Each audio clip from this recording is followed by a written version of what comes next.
विश्व के इतिहास में अगर किसी ने स्वधर्म, स्वदेश और मानवता के लिए अपने प्राण न्यौछावर किए हैं तो उनमें गुरु तेग बहादुर का नाम सबसे ऊपर आता है।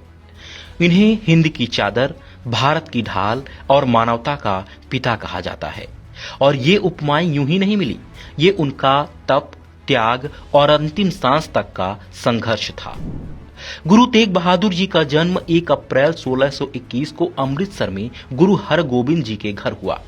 बचपन में उनका नाम था त्यागमल और सच में त्याग ही उनका जीवन बना। बचपन से ही वे साहसी, विचारशील और दयालु थे।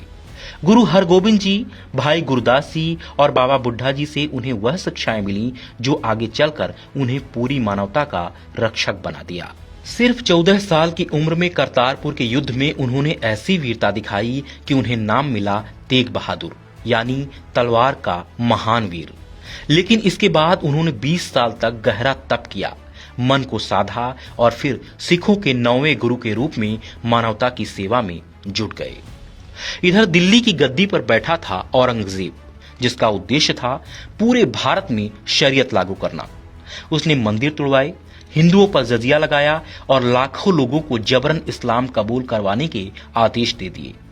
कश्मीर, हरिद्वार, प्रयाग, हर जगह हिंदुओं पर अमानवीय अत्याचार हो रहे थे। तभी कश्मीर के 500 पंडित कृपाराम के नेतृत्व में आनंदपुर पहुंचे। उनका एक ही सवाल था, गुरुदेव अब कौन हमारी रक्षा करेगा।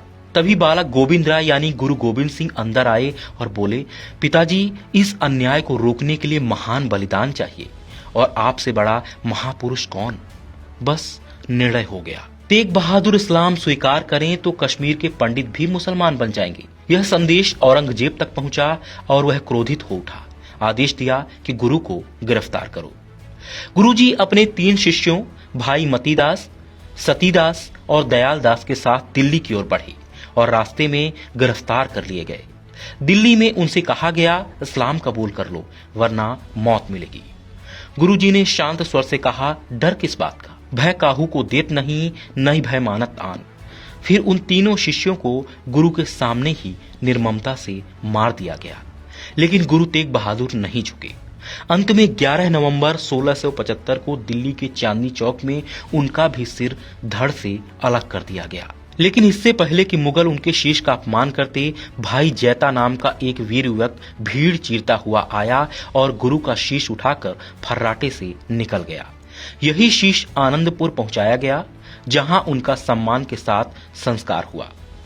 इधर उनका धड़ लखी शाह ने अपनी हवेली में रखकर आग लगा दी ताकि विधर्मी उनके पावन देह को छू ना सके। आज उसी जगह पर शीशगंज और रकाबगंज गुरुद्वारे बने हैं। गुरु तेग बहादुर का बलिदान हिंदू धर्म की रक्षा ही नहीं बल्कि मुगलों के पतन की नींव भी बना। उन्होंने सिखाया, जो मानवता के लिए जीता है वही अमर होता है। यही कारण है कि पूरी दुनिया उन्हें हमेशा याद करती है। हिंद की चादर गुरु तेग बहादुर को शत शत नमन।